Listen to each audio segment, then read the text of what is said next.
The flames rose 20 feet into the Kentucky night sky, consuming everything Sarah Beth Coleman had worked her entire life to protect. As she stood barefoot in the mud, watching her family's century-old barn collapse into itself with a roar that shook the ground beneath her feet, she clutched the letter that had arrived just hours before. The return address bore the seal of the United States Army, and inside, news that would change everything. Her brother Marcus was coming home from Afghanistan. But tonight, as corporate thugs celebrated their handiwork from the safety of their black SUVs parked along the county road, Sarah Beth didn't know if there would be anything left to save by the time Marcus returned. The Coleman family farm, 5 generations of blood, sweat, and dreams carved out of the rolling hills of Bourbon County, was burning, and she was the only one left to fight for it. Before we jump back in, tell us where you're tuning in from. And if this story touches you, make sure you're subscribed, because tomorrow, I've saved something extra special for you. The trouble had started 6 months earlier, on a Tuesday morning that began like any other in the life of Sarah Beth Coleman. She was 26 years old, unmarried by choice rather than circumstance, and possessed of the kind of stubborn determination that had kept the Coleman family rooted to their land since 1892, while other young women her age had fled to Louisville or Lexington, seeking excitement and opportunity. Sarah Beth had chosen to stay, to tend the legacy her great-great-grandfather had built with nothing but determination and a willingness to work until his hands bled. The Coleman farm wasn't the largest spread in Bourbon County, but it was one of the most beautiful. 700 acres of rolling pasture land dotted with ancient oak trees, bisected by Willow Creek and crowned by a white farmhouse that had weathered 5 generations of Kentucky storms. The front porch where Sarah Beth's grandmother had snapped green beans still bore the scars from Marcus's childhood attempts at carving his initials into the wooden railings. The kitchen window still framed the same view of the eastern hills that had inspired her mother to paint watercolors during the quiet hours before dawn. Sarah Beth had inherited more than just the land when her parents died in a car accident 3 years earlier.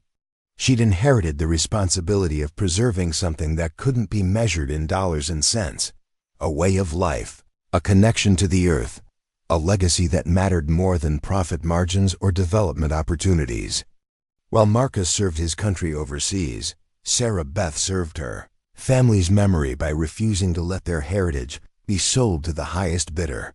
The morning that changed everything arrived with Harold Brennan, Senior Vice President of Pinnacle Development Corporation, stepping out of a silver Mercedes that looked as out of place on the gravel drive as a peacock in a chicken coop. Brennan was a man in his 50s who wore expensive suits like armor and treated rural property owners like obstacles to be removed rather than people to be respected. His smile was all teeth and no warmth, the kind of expression that made sensible people check their wallets and count their fingers after shaking hands. "Miss Coleman," Brennan had said, removing his sunglasses with theatrical precision, "I believe we have some business to discuss." Sarah Beth had been mucking out the horse stalls when she saw the Mercedes pull up, and she hadn't bothered to change out of her work clothes before meeting him in the front yard. Her jeans were mud-stained, her flannel shirt bore evidence of her morning's labor, and her dark hair was pulled back in a practical ponytail that hadn't seen a beauty salon in months. She stood 5 feet 6 inches tall in her worn boots, but something in her green eyes made Harold Brennan take an involuntary step backward when she fixed him with her full attention.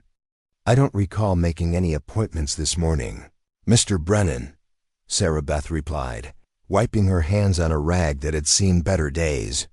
"And I'm pretty sure I made my position clear the last 3 times you showed up here uninvited."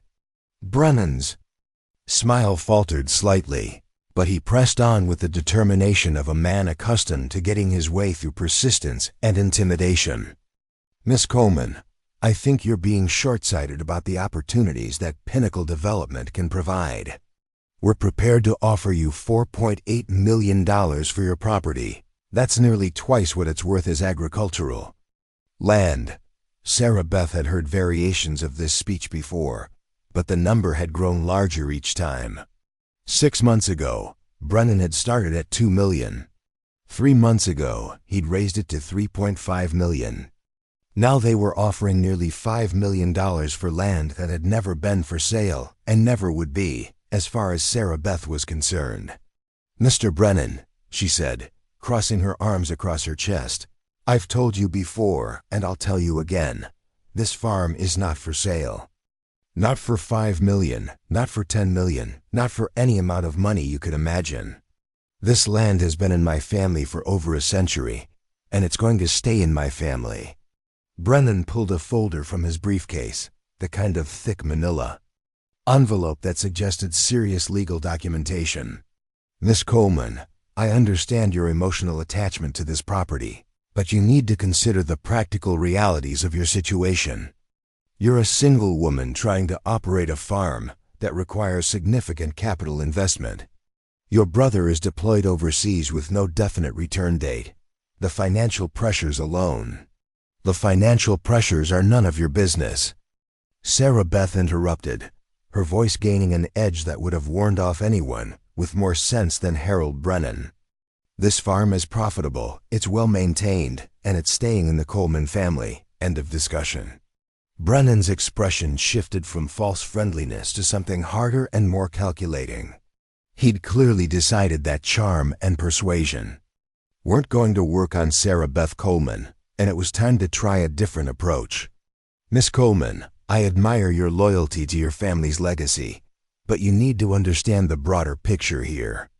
Pinnacle Development has acquired or optioned nearly 3,000 acres in this area for a major resort and golf course development. Your property sits right in the middle of our planned site. We're going to build this resort with or without your cooperation, but it would be much easier for everyone involved if you accepted our generous offer." Sarah Beth felt something cold settle in her stomach as she understood the implication behind his words. "Are you threatening me, Mr. Brennan?" "I'm explaining reality," Brennan replied, his mask of civility finally slipping completely. "Large development projects sometimes create complications for properties that don't participate. Access roads change, utilities get rerouted, zoning classifications can be challenged. It's amazing how many unexpected problems can arise for farmers who find themselves surrounded by commercial development." The threat was subtle but unmistakable. Pinnacle Development had enough money and political influence to make Sarah Beth's life difficult if she continued to refuse their offers. They could cut off her access to county roads, challenge her agricultural exemptions, file lawsuits that would drain her resources even if she ultimately won. They had the patience and resources to wage a war of attrition that a single woman operating a family farm couldn't hope to match. "Get off my land," Sarah Beth said quietly, but with the kind of finality that left no room for argument. Brennan smiled again, but this time the expression was cold and predatory. "Miss Coleman, I hope you'll reconsider our offer. It would be unfortunate if you forced us to pursue other options." After Brennan left, Sarah Beth stood in her front yard for a long time, staring at the dust cloud his Mercedes had kicked up on the gravel road. For the first time since her parents' death, she felt truly alone. Marcus was 8,000 miles away, serving his second tour in Afghanistan. Her closest neighbors, the Martinez family, had sold their property to Pinnacle Development 2 months earlier and moved to Florida with their buyout money. The Hendersons, who had farmed the adjacent property for 40 years, had taken Pinnacle's offer the month before that. One by one, the families who had made Bourbon County home for generations were being bought out or pressured into selling. Pinnacle Development was assembling the largest private land acquisition in Kentucky history, and the Coleman farm was the final piece they needed to complete their vision of luxury. Resorts and championship golf courses where tobacco and corn had grown for over a century. That evening, Sarah Beth called Marcus using the satellite phone connection that allowed them to talk once a week. The call quality was poor, full of static and delays that made conversation awkward. But hearing her brother's voice was worth the frustration. "Sarah Beth, you sound worried," Marcus said after they'd exchanged the usual pleasantries about his deployment and her week on the farm. "What's going on back home?" She told him about Brennan's latest visit, about the increasing pressure from Pinnacle Development, about the subtle threats that had left her feeling like she was fighting a battle she couldn't win. Marcus listened without interruption, and she could hear the anger building in his voice, even through the poor connection. "Those corporate bastards think they can intimidate my sister into selling our family's land," Marcus said, his voice tight, with controlled fury. "Sarah Beth, you hold on. My deployment ends in 4 months, and when I get home, we're going to settle this thing once and for all." "Marcus, I can handle this," Sarah Beth protested, though she wasn't entirely sure she believed it. "You focus on staying safe over there.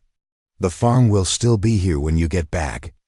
"I know you can handle anything they throw at you," Marcus replied, and she could hear the pride in his voice. "But you shouldn't have to handle it alone. We're family, and this is our land. Nobody takes what belongs to the Coleman family without a fight." After the call ended, Sarah Beth sat on the front porch where her grandmother had snapped green beans and her mother had painted watercolors, watching the sun set over the hills her great-grandfather had cleared with his own hands. The evening air carried the scent of honeysuckle and the distant sound of cattle lowing in the pasture. Somewhere in the gathering darkness, a whippoorwill called its lonely song, and Sarah Beth felt the weight of 5 generations of Coleman history settling on her shoulders like a mantle she was determined to wear with honor. She didn't know that Harold Brennan was already making phone calls to people who specialized in solving problems that money and legal pressure couldn't address. She didn't know that Pinnacle Development had decided the Coleman farm was too important to their project to allow one stubborn woman to derail a $100 million development. And she certainly didn't know that within 6 months everything she'd worked to protect would be ashes and smoke, and only her brother's return from war would stand between her and complete defeat. But on that peaceful evening in May, with the Kentucky hills rolling away toward the horizon and the lights of her farmhouse glowing warm against the gathering darkness, Sarah Beth Coleman made herself a promise. Whatever it took, however long she had to fight, the Coleman family farm would still be standing when Marcus came home from Afghanistan. She had no way of knowing that keeping that promise would nearly cost her everything she had left to lose. Preparing and narrating this story took us a lot of time, so if you are enjoying it, subscribe to our channel. It means a lot to us. Now back to the story. The first sign that Pinnacle Development was escalating their tactics came on a sweltering July morning when Sarah Beth discovered that the main access road to her farm had been blocked by a massive construction project that seemed to have appeared overnight. Orange cones and barriers stretched across County Road 47, forcing anyone trying to reach the Coleman property to take a circuitous detour that added 40 minutes to what had been a 10-minute drive to town. Sarah Beth stood beside her pickup truck, staring at the sign that proclaimed Emergency Water Main Repair, County Authority, estimated completion 6 to 8 weeks. The timing was suspiciously convenient, coming just 3 weeks after Harold Brennan's last visit and coinciding perfectly with hay season, when every day of delay could mean the difference between a profitable harvest and financial disaster. "Excuse me," Sarah Beth called to the construction foreman, a heavy-set man in a hard hat who was directing a crew of workers around a freshly dug trench. "When exactly did this water main break?" The foreman looked up from his clipboard, squinting at Sarah Beth in the morning sun. "Yesterday evening, ma'am. Real emergency situation. Had to get crews out here first thing this morning to prevent contamination of the county water supply." Sarah Beth had lived on this road her entire life, and she'd never heard of any water main running beneath County Road 47. The nearest municipal water lines were 5 miles away, and every property in this area relied on private wells. But when she pointed this out to the foreman, he simply shrugged and referred her to the county engineering office, where she spent the next 3 hours being transferred from department to department, without getting any real answers. By the time she made it back to the farm using the longer route, Sarah Beth had missed her morning appointment with Jim Rodriguez, the hay contractor who was supposed to begin cutting her fields that afternoon. Rodriguez had waited as long as he could, but with storm clouds building on the western horizon and 3 other farms scheduled for the same week, he couldn't afford to wait any longer for Sarah Beth to show up. "I'm sorry, Miss Coleman," Rodriguez explained over the phone, his voice genuinely apologetic. "I know this puts you in a bind, but I can't reschedule until next week at the earliest. That storm front looks pretty serious, and if we wait much longer, you might lose the whole first cutting." Sarah Beth stood in her kitchen, watching the dark clouds gather over her hayfields, and felt the walls of her carefully ordered world beginning to close in. The timing of the road closure wasn't coincidental. Someone had known exactly when her hay cutting was scheduled, and had made sure she couldn't reach town to coordinate with her contractor. Without the revenue from her hay sales, she'd struggle to make her equipment payments and property tax obligations for the rest of the year. The storm that night brought 3 inches of rain in 2 hours, turning her hay fields into a soggy mess that wouldn't be ready for cutting for at least another 2 weeks. Sarah Beth watched from her kitchen window as lightning illuminated the flooded pastures where her cattle huddled under the oak trees, and she couldn't shake the feeling that even the weather was conspiring against her. The second blow came a week later in the form of a certified letter from the Kentucky Department of Agriculture. The state was conducting a routine inspection of her organic certification, prompted by an anonymous complaint about possible violations of federal organic farming standards. The inspection would require a complete audit of her farming practices, soil testing, and documentation review that could take months to complete and cost thousands of dollars in fees and legal compliance. Sarah Beth had spent 3 years earning her organic certification, following every regulation to the letter and maintaining meticulous records of everything from soil amendments to pest control measures. Her organic vegetables and grass-fed beef commanded premium prices at the Louisville farmers markets, providing the profit margin that kept the farm financially viable. Losing her organic status would be a devastating blow to her income and her reputation in the agricultural community. The inspector who arrived the following Monday was a thin, nervous man named Gerald Pittman, who seemed determined to find violations whether they existed or not. He scrutinized every aspect of Sarah Beth's operation with the intensity of a detective investigating a crime scene, questioning her about fertilizer sources, pest management techniques, and animal welfare practices with an obvious bias toward finding fault. "Miss Coleman," Pittman said as he examined her composting operation, "I'm seeing some irregularities in your documentation that concern me. This invoice for organic fertilizer appears to be dated after the application date listed in your field records." Sarah Beth looked at the paperwork, confusion evident on her face. "That's impossible. I always record applications on the same day they're made. I've been doing this for 3 years without a single violation." Pittman made a note on his clipboard with the air of a man documenting evidence of criminal activity. "Nevertheless, the documentation doesn't support your claims. I'm also concerned about these composting temperatures.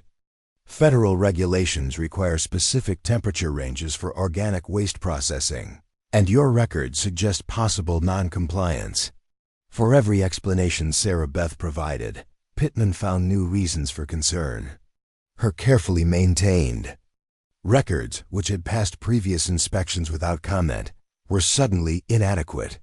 Her composting system, which had been praised by agricultural extension agents, was now potentially non-compliant. Her animal welfare practices, which exceeded federal standards, were somehow questionable. By the end of the 3-day inspection, Pittman had compiled a list of 17 alleged violations that would require immediate remediation and extensive documentation to resolve. The process would cost Sarah Beth at least $15,000 in consultant fees and compliance measures, and there was no guarantee her organic certification would be restored even if she addressed every concern. "Miss Coleman," Pittman said as he prepared to leave, "I want to be clear that these violations are serious. The Department of Agriculture takes organic certification very seriously, and any farmer who can't maintain compliance standards needs to consider whether they're in the right business." After Pittman left, Sarah Beth sat at her kitchen table surrounded by inspection reports and compliance requirements, feeling like a boxer who'd taken too many hits in the early rounds. The road closure had cost her the hay harvest.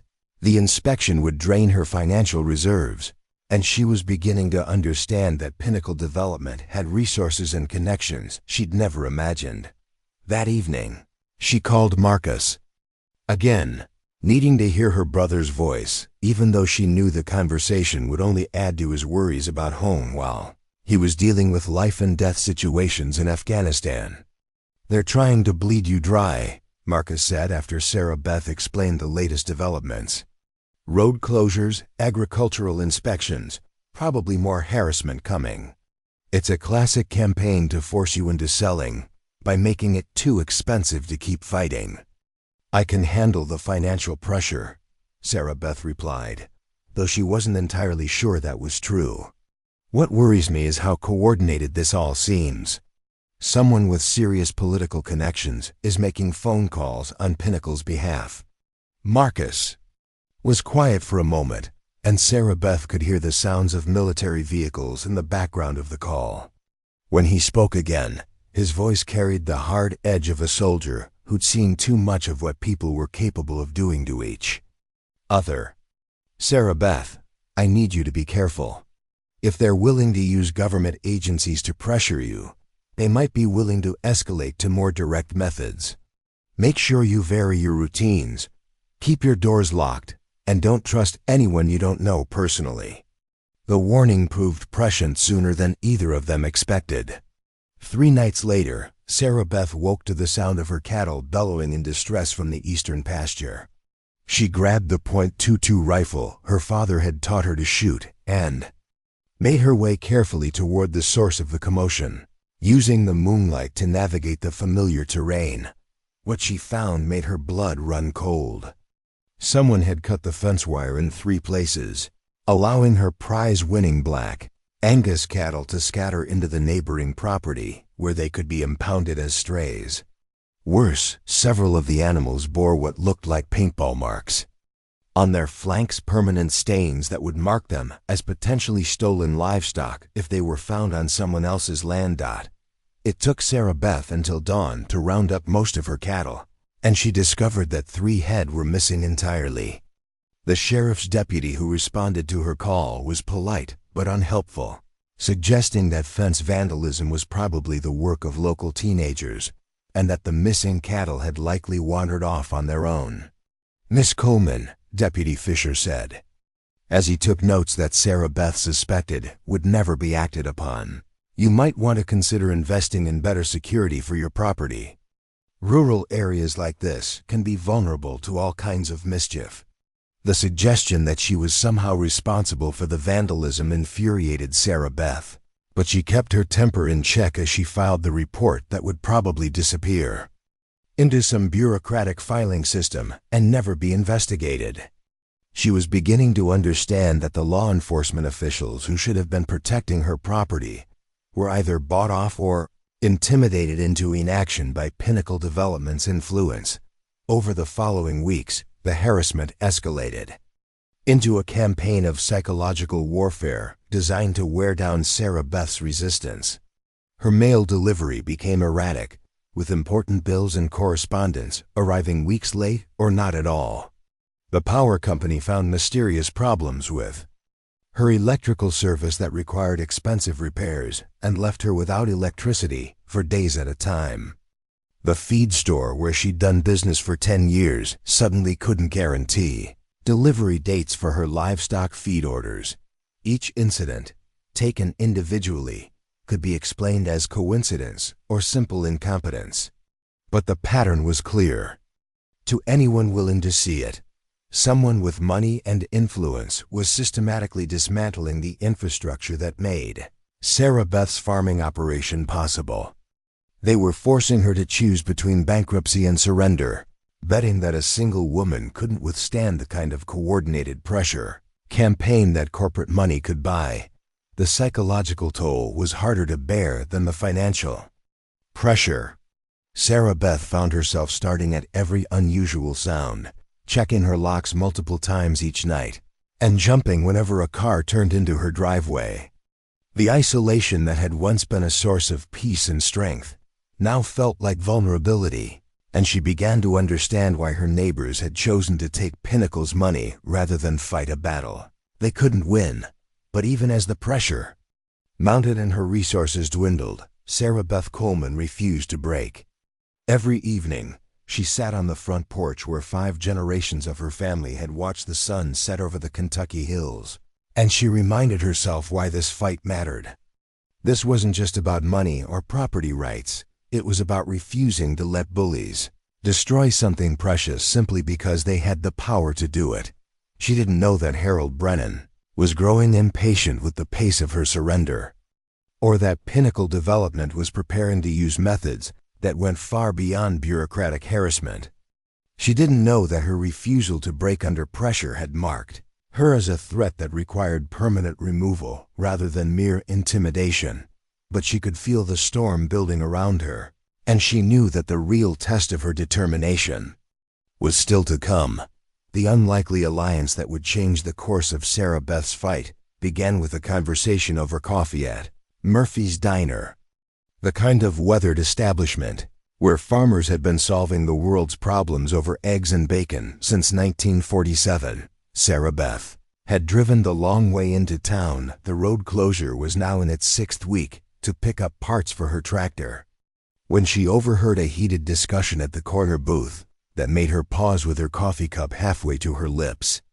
"I'm telling you, Alina, something stinks about this whole development project," said a gravelly voice she recognized as belonging to Frank Morrison, a retired county commissioner who'd been fighting political corruption since before Sarah Beth was born. Pinnacle gets every permit approved in record time, every environmental review rubber-stamped, every zoning variance granted without public comment. Meanwhile, the farmers who won't sell are getting hit with inspection after inspection, like they're running meth labs instead of growing corn. The woman across from him was Alina Santos, an investigative reporter for the Louisville Courier-Journal, who'd been covering rural development issues for the past 5 years. Sarah Beth had seen her byline on articles about agricultural land loss and corporate farming practices, but she'd never met the reporter in person. Santos was younger than Sarah Beth had expected, probably in her early 30s, with sharp brown eyes and the kind of intensity that suggested she took her job seriously. "Frank, you know I've been trying to build a case about Pinnacle's methods for months," Santos replied, her voice carrying a slight accent that spoke of Louisville's Hispanic community. "But I need more than suspicions and coincidences. I need documentation, witnesses, people willing to go on record about what's really happening out here." Sarah Beth found herself standing up and walking toward their table before she'd consciously decided to join the conversation. The isolation of the past 2 months had left her hungry for allies, and these 2 people seemed to understand what she was fighting against. "Excuse me," Sarah Beth said, extending her hand to Santos. "I'm Sarah Beth Coleman. I couldn't help overhearing your conversation, and I think we might have some things to discuss." Santos's eyes lit up with the recognition of someone who'd been researching the Pinnacle situation extensively. "Miss Coleman, I've been hoping to interview you for weeks. Your farm is the centerpiece of Pinnacle's development plan, isn't it?" Over the next 2 hours, Sarah Beth found herself telling her story to people who not only believed her but understood the larger pattern of which her troubles were just one part. Frank Morrison had been tracking Pinnacle's political connections and permit approvals. documenting a web of influence that reached from the county courthouse to the state capitol. Elena Santos had been investigating complaints from other farmers who'd faced similar harassment after refusing to sell their land. "Sarah Beth," Morrison said, pulling out a folder thick with photocopied documents, "you need to understand that you're not fighting just Pinnacle Development. You're fighting a network that includes the County Planning Commission, half the zoning board, and at least 3 state legislators who've received significant campaign contributions from Pinnacle's parent company." Santos spread out her own collection of documents across the diner table, creating a timeline that showed the systematic way Pinnacle had acquired land across 3 counties. "Look at this pattern," she said, pointing to a map marked with different colored pins. Red pins are properties that sold to Pinnacle within 6 months of first contact. Yellow pins are properties where the owners initially refused, but eventually sold after experiencing various problems. Blue pins are properties where the owners are still fighting. Sarah Beth studied the map and felt her heart sink. There were dozens of red and yellow pins, but only 3 blue ones remained. Her farm, the Kowalski Dairy Operation 15 miles south, and the Henderson Horse Farm near the county line. Everyone else had either taken Pinnacle's money or been forced out through tactics similar to what she was experiencing. What happened to the families who fought and lost? Sarah Beth asked, though she wasn't sure she wanted to know the answer. Morrison's expression darkened. The Brennans, no relation to Harold, lost their farm to tax foreclosure after the county reassessed their property at triple its previous value. The Williams family faced federal charges for alleged environmental violations that bankrupted them, even though the charges were eventually dropped. The Kowalskis are hanging on, but barely. Their son was arrested on drug charges that everyone knows were planted, and they're spending their life savings on legal fees. Santos leaned forward, her reporter's instincts sensing a story that went deeper than simple corporate land acquisition. "Sarah Beth, what we're seeing here isn't just aggressive business practices. This is organized criminal activity designed to force people off their land through intimidation, fraud, and abuse of government authority. But proving it requires evidence that can stand up in court." "What kind of evidence?" Sarah Beth asked. "Documentation of the coordination between Pinnacle and government agencies," Santos replied. "Recordings of threats or offers of payment for false inspections. Proof that the road closures and utility problems are deliberately timed to cause maximum damage. Paper trails showing money flowing from Pinnacle to local officials." Morrison nodded agreement. "The problem is that the people involved in this conspiracy are careful. They use intermediaries, avoid putting threats in writing, and maintain plausible deniability for everything they do. Breaking a case like this requires either an insider who's willing to talk or catching them in the act of something they can't explain away." As if summoned by their conversation, Harold Brennan himself walked into Murphy's diner, scanning the room until his eyes found Sarah Beth's table. His presence transformed the atmosphere of the friendly neighborhood restaurant into something tense and threatening, and several other patrons looked up from their meals to watch the confrontation that everyone could sense building. Brennan approached their table with the confidence of a man who believed he held all the cards, but Sarah Beth noticed that he looked less polished than during his previous visits to her farm. His expensive suit was wrinkled, his hair wasn't perfectly styled, and there was something desperate in his smile that suggested the pressure to close the Coleman deal was coming from above. "Miss Coleman," Brennan said, ignoring Morrison and Santos entirely, "what a pleasant surprise to find you here. I was actually planning to visit your farm later today to discuss our latest offer." "I told you the last time we spoke," Sarah Beth replied, her voice steady despite the adrenaline coursing through her system. "My farm is not for sale at any price." Brennan's smile became more strained. "Miss Coleman, I think you're being unrealistic about your situation. Your recent difficulties with inspections and infrastructure problems are only going to get worse if you continue to be unreasonable." Pinnacle Development is offering you a chance to walk away from this mess with enough money to start fresh somewhere else. Elena Santos pulled out her phone and began recording, her journalistic instincts recognizing the significance of what was happening. Mr. Brennan, are you suggesting that Pinnacle Development is responsible for the problems Miss Coleman has been experiencing? Brennan noticed the recording device, and his expression shifted from false friendliness to barely controlled anger. I don't know who you are, lady, but this is a private conversation between me and Miss Coleman. Actually, Santos replied, continuing to record, I'm Elena Santos from the Louisville Courier-Journal, and I'm investigating allegations of corporate intimidation and government corruption in Pinnacle's land acquisition practices. Would you care to comment on the timing of Miss Coleman's inspection problems and infrastructure failures? Brennan's composure cracked completely. Turn that thing off right now, or you'll find yourself dealing with the same kinds of problems that stubborn farmers face around here. The threat was clear, specific, and recorded, but Brennan realized his mistake the moment the words left his mouth. He looked around the diner, noticing for the first time that every patron was watching the confrontation with fascination, and that several other people were now holding up phones to record his outburst. You have no idea what you're interfering with, Brennan said to Santos, his voice low and dangerous. Pinnacle Development has invested too much in this project to let some small-town reporter destroy it. I'd be very careful about what you publish if I were you.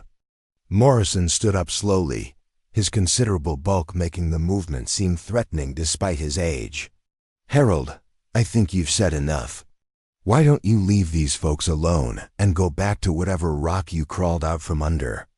Brennan looked between Morrison's intimidating presence and the multiple phones recording his every word, and seemed to realize that he'd walked into a trap of his own making. This conversation isn't over, he said to Sarah Beth, then turned and stalked out of the diner without another word. The silence that followed. Brennan's departure was broken by spontaneous applause from the other diners, but Sarah Beth felt more concerned than triumphant. She just made a powerful enemy look foolish in public, and she suspected that Pinnacle's next move would be even more aggressive than their previous tactics. Well, Santos said, reviewing the recording on her phone, that was either very helpful or very dangerous, depending on how you look at it. Morrison was already thinking tactically about the implications of the confrontation. Elena, how quickly can you get this story published? If we can get public attention focused on what's happening here, it might provide some protection for Sarah Beth and the other farmers. I can have something online by tomorrow morning and in the weekend edition, Santos replied. But Harold's right about one thing: Pinnacle has a lot of resources and influence. Publishing this story is going to make me a target too. Sarah. Beth felt a surge of gratitude toward these two people who were willing to risk their own safety to help her fight a battle that had seemed hopeless just a few hours earlier. Elena, Frank, I can't ask you to put yourselves in danger for my problems. You're not asking, Morrison replied firmly.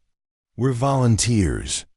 Besides, this stopped being just your problem the moment Pinnacle decided to corrupt government agencies and intimidate citizens. What they're doing here threatens every property owner in Kentucky. Santos nodded agreement. And from a journalistic perspective, this story has everything: corporate corruption, government abuse, David versus Goliath. If I can prove what Pinnacle is doing here, it might be the biggest story of my career. As they made plans for Santos to visit Sarah Beth's farm to document the evidence of harassment and intimidation, none of them realized that Brennan was sitting in his Mercedes in the diner's parking lot, making phone calls to people whose methods were considerably more direct than government inspections and utility problems. The gloves were about to come off completely, and Sarah Beth Coleman was about to discover just how far corporate criminals were willing to go to protect a $100 million development project. But for the first time since her troubles began, she wasn't facing the fight alone. She had allies now, people who understood what was at stake and were willing to risk everything to expose the truth. The battle for the Coleman farm was about to become a war for the soul of rural Kentucky, and the outcome would determine whether corporate money could buy its way past justice, law, and basic human decency. The recording of Brennan's threats would be the first piece of evidence in a case that would eventually reach the federal courts. But first, it would trigger the most dangerous phase of Pinnacle's campaign to destroy anyone who stood in their way. Elena Santos's article hit the Louisville Courier-Journal's website at 6 a.m. on a Friday morning, and by noon, the story had been picked up by 3 television stations and shared thousands of times across social media. The headline, "Corporate Land Grab: How One Company is Using Government Agencies to Force Kentucky Farmers Off Their Land," captured public attention in a way that surprised even Santos herself. The article featured the recording of Harold Brennan's threats, interviews with affected farmers, and copies of suspicious government documents that Frank Morrison had obtained through Freedom of Information Act requests. Most damaging to Pinnacle was a timeline showing how inspection violations and infrastructure problems consistently occurred within days of farmers refusing to sell their property. Sarah Beth read the article on her laptop while sitting at her kitchen table, feeling a mixture of vindication and terror as she realized that her private battle had suddenly become a public spectacle.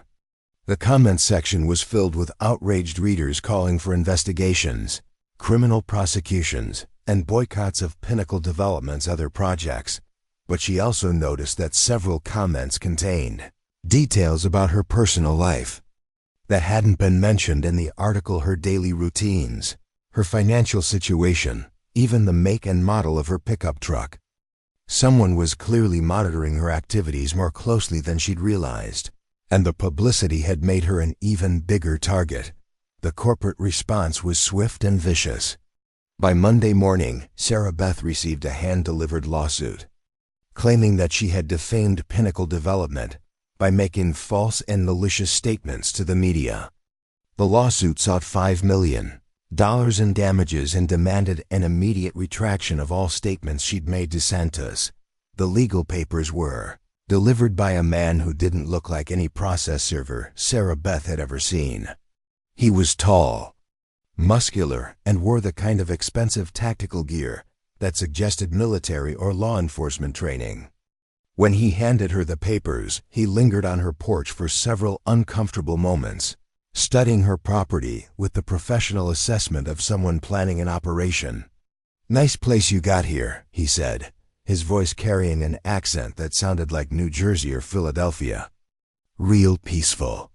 Be a shame if something happened to disturb that peace."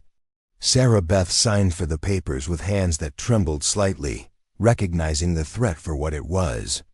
Pinnacle had escalated from bureaucratic harassment to direct physical intimidation, and the man standing on her porch was clearly not just a messenger. The lawsuit itself was a masterpiece of legal bullying designed to drain Sarah Beth's resources and silence her supporters. Even if she ultimately won, defending against the suit would cost hundreds of thousands of dollars in legal fees that she didn't have. The message was clear: continue fighting and face financial ruin even if you're completely in the right. Elena Santos called that afternoon with news that was both encouraging and frightening.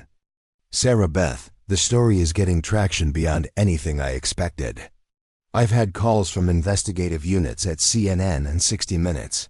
And the state attorney general's office wants to interview me about possible RICO violations." "That's good news, isn't it?" Sarah Beth asked, though something in Santos's tone suggested otherwise. "It is, but there's something else you need to know. I've been getting some very specific threats since the article published. Someone broke into my apartment last night. Nothing was stolen, but they left a dead rat on my kitchen table with a note that said, 'Curiosity killed the cat.'" Sarah Beth felt ice form in her stomach. "Elena, maybe you should back away from this story. I never meant for other people to get hurt because of my problems." "Like hell I'm backing away," Santos replied firmly. What's happening to you is happening to farmers all over Kentucky, and probably other states too. This is exactly the kind of story that journalism exists to expose. But we all need to be more careful now.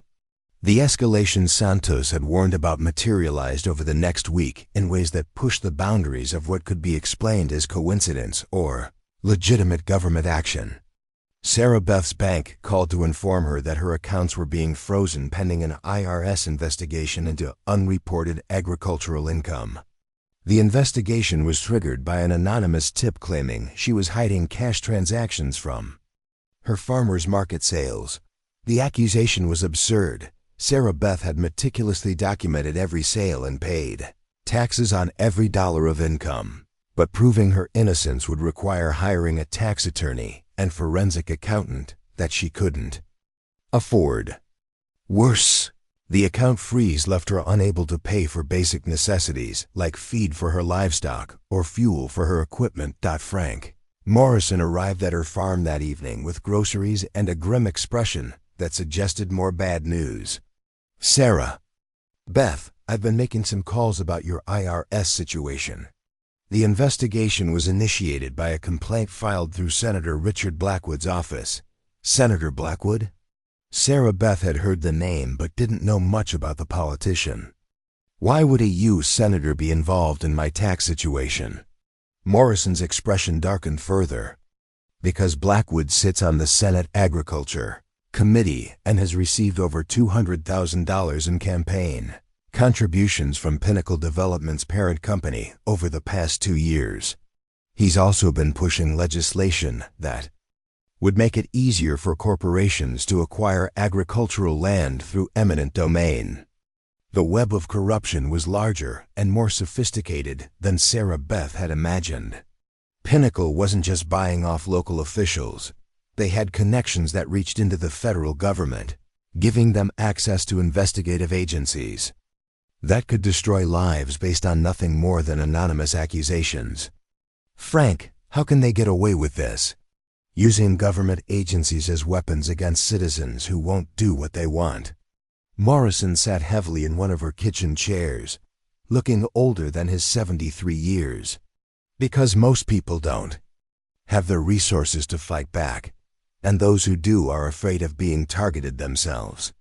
It's the perfect crime hide behind government authority and let bureaucratic procedures do your dirty work. The psychological pressure was taking its toll on Sarah Beth in ways that surprised her.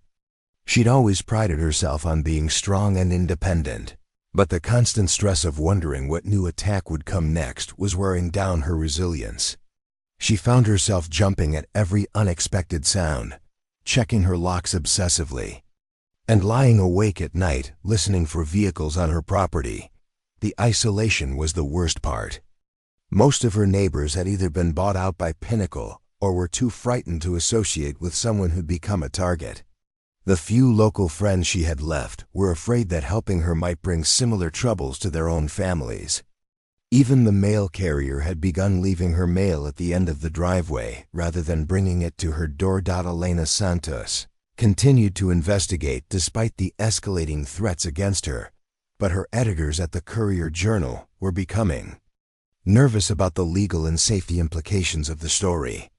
Corporate lawyers representing Pinnacle had contacted the newspaper's management, threatening lawsuits and advertising boycotts if Santos continued her reckless and defamatory reporting. The pressure reached a breaking point on a Thursday evening in early September when Sarah Beth received a phone call that changed everything. The voice on the other end was electronically distorted, but the message was crystal clear. Miss Coleman, you have 48 hours to accept Pinnacle Development's offer and leave Kentucky permanently. If you're still on that property after Sunday night, we'll solve this problem in a way that doesn't require your cooperation. Sarah Beth tried to trace the call, but it had come from a disposable phone that was probably already destroyed. The threat was specific, immediate, and carried the weight of people who'd already demonstrated their willingness to use government agencies as weapons. She had no doubt they were capable of escalating to direct violence. That night, she called Marcus, for what she knew, might be their last conversation before his deployment ended. The connection was clearer than usual, and she could hear the exhaustion in her brother's voice as he dealt with his own dangerous situation 8,000 miles away. "Sarah Beth, you sound scared. What's happening?" She told him about the death threat, about the frozen bank accounts, about the lawsuit and the escalating intimidation campaign.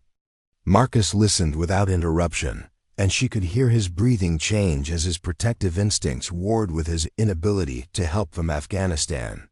"God damn it," Marcus said, his voice tight with controlled fury. "Sarah Beth, you need to get out of there. Go stay with friends in Louisville or Lexington until I get home." "I can't leave the farm, Marcus. If I abandon it now, we'll lose everything our family built over 5 generations. Besides, where am I supposed to go? They have connections everywhere, and they've already shown they're willing to target anyone who helps me." Marcus was quiet for a long moment, and when he spoke again, his voice carried the hard edge of a combat veteran who'd learned to think tactically under pressure.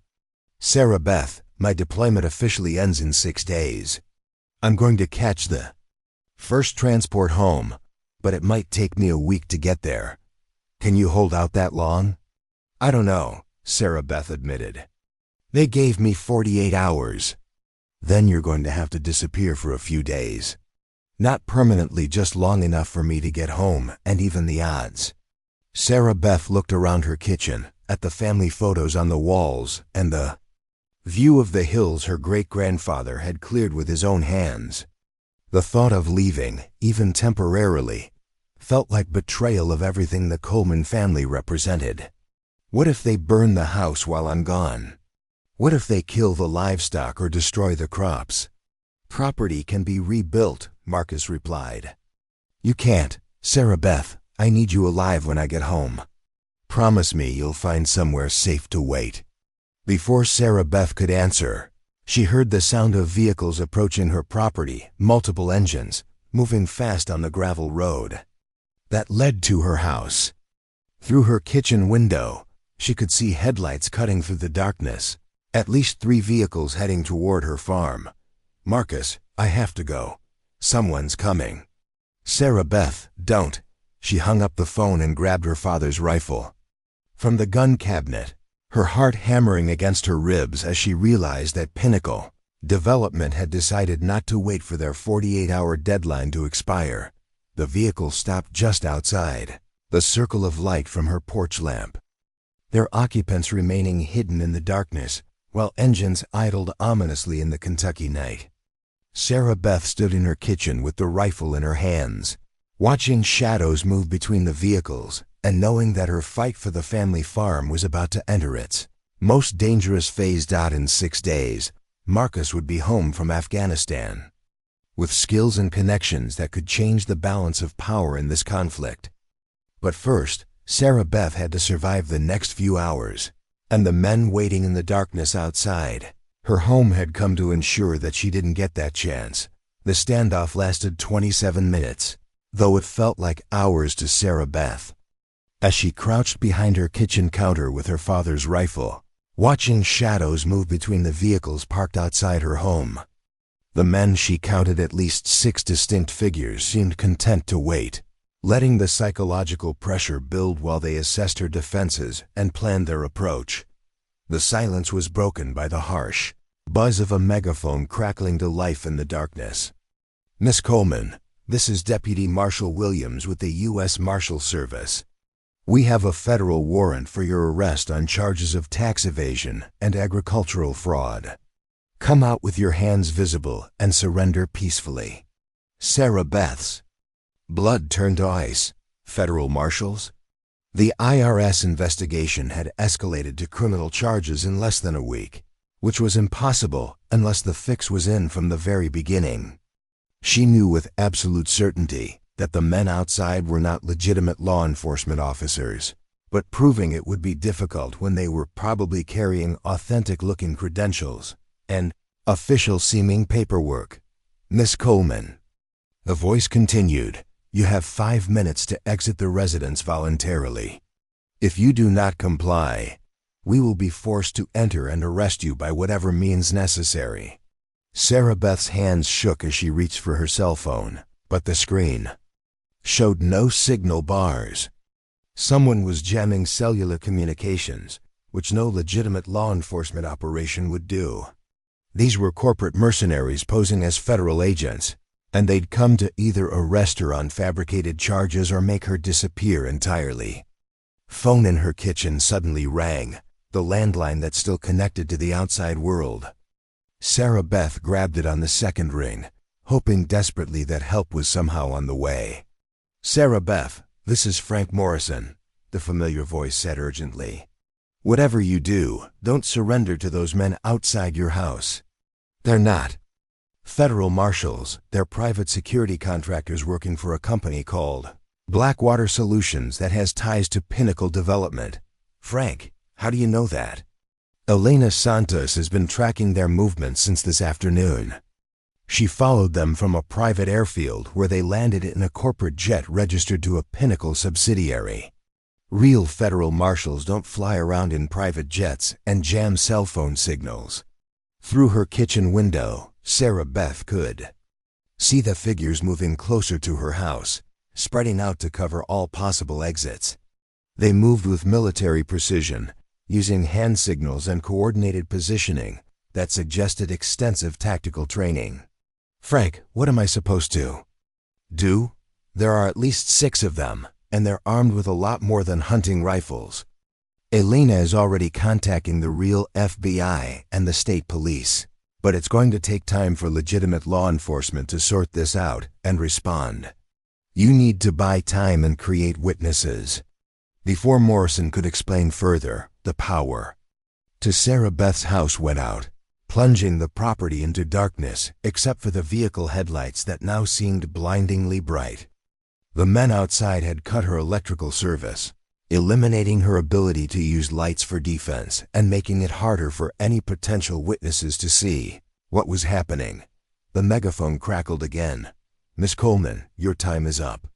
"We're coming in." Sarah Beth heard the front door explode inward with a sound like thunder, followed by shouts of federal agents. "And show me your hands," as tactical lights swept through her living room. But these weren't the methodical movements of legitimate law enforcement. They were the aggressive tactics of mercenaries who intended to control the situation through overwhelming force. She crawled toward the back door, staying low to avoid the tactical lights that were now searching her house systematically. The phone line had gone dead when the power was cut, severing her last connection to the outside world. Whatever happened in the next few minutes, she would face it alone.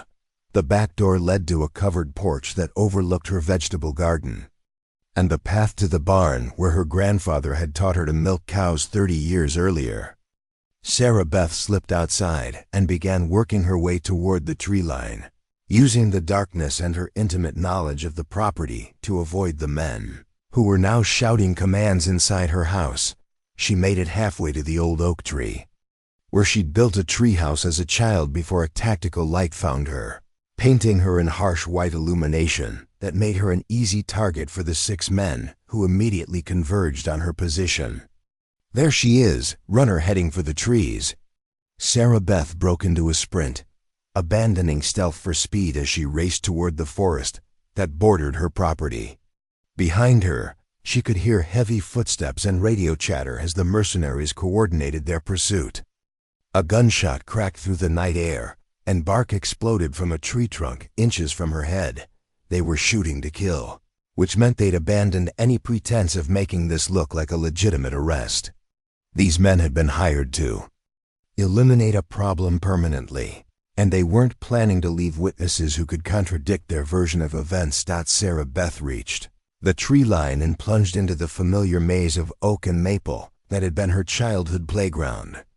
The darkness that had been her enemy in the open field now became her ally, while the tactical lights that had given the mercenaries an advantage in the house became liabilities that destroyed their night vision and advertised their positions. She knew these woods better than anyone alive. Every fallen log, every creek crossing, Every deer path that wound through the undergrowth was as familiar to her as the rooms of her house. The men pursuing her were professionals, but they were operating in unfamiliar terrain against someone who'd been navigating these woods since she could walk. For the next hour, Sarah Beth played a deadly game of hide-and-seek through the forest, using every trick her father and Marcus had taught her about moving quietly through dense woodland. The mercenaries crashed through the underbrush like amateur hunters, their radio chatter and tactical lights making them easy to avoid despite their superior numbers and equipment. But she couldn't run forever. The woods were only about 2 miles deep before they gave way to open farmland, and the mercenaries were systematically herding her toward the far edge, where she'd have no choice but to break cover. Worse, she could hear the sound of additional vehicles arriving at her property, suggesting that reinforcements were joining the hunt. Sarah Beth reached the old hunting blind that Marcus had built in a massive oak tree during his senior year of high school, and she climbed the rope ladder with the muscle memory of countless childhood adventures. The blind was 20 feet off the ground and concealed by branches that would hide her from anyone scanning the forest floor. From her elevated position, she could see the tactical lights moving through the woods in a coordinated search pattern.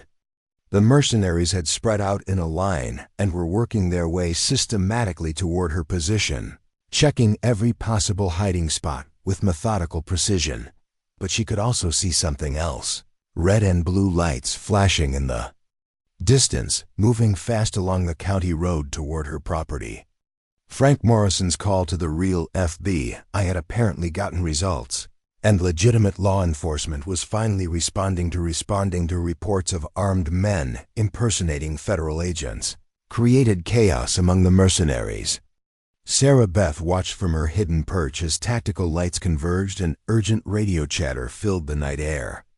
She couldn't make out the words, but the tone suggested panic and confusion as the fake federal agents realized their window of opportunity was closing.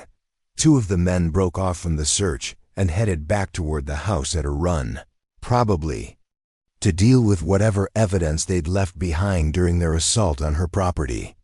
The remaining 4 continued the hunt, but with less coordination and growing desperation as sirens became audible in the distance. Sarah Beth waited in the hunting blind until the tactical lights had moved past her position, then climbed down and began working her way back toward her property through a different route. She needed to reach the legitimate law enforcement officers before the mercenaries could spin some story about her being a dangerous fugitive who'd attacked federal agents. She emerged from the tree line to find her property transformed into what looked like a war zone. Her front door hung in splinters, windows had been shot out, and furniture was scattered across her porch where the mercenaries had ransacked her house looking for evidence or valuables. But the black SUVs that had brought the fake federal agents were gone, their occupants having fled when real police arrived. 3 state police cruisers and an unmarked FBI sedan were parked in her driveway, their emergency lights painting the scene in alternating red and blue. Agent Jennifer Walsh, a woman in her 40s with the no-nonsense demeanor of a career federal investigator, was examining the damaged front door when Sarah Beth approached with her hands visible. "Agent Walsh, I'm Sarah Beth Coleman. I think Frank Morrison called you about what was happening here." Walsh turned, her hand moving instinctively toward her service weapon before recognizing that Sarah Beth posed no threat. "Miss Coleman, are you injured? We received reports of gunfire and armed men impersonating federal agents." "I'm okay, but they shot at me while I was running for the woods." These weren't real marshals. They were private contractors hired by Pinnacle Development to either arrest me on fake charges or make me disappear. Agent Walsh's expression hardened as she took in the destruction around them. "Miss Coleman, we're going to need a detailed statement about everything that happened here tonight.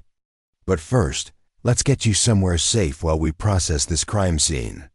As Sarah Beth sat in the back of a state police cruiser, watching federal agents photograph the damage to her home and collect evidence of the mercenaries' assault, she realized that the stakes of her fight had escalated beyond anything she'd imagined possible.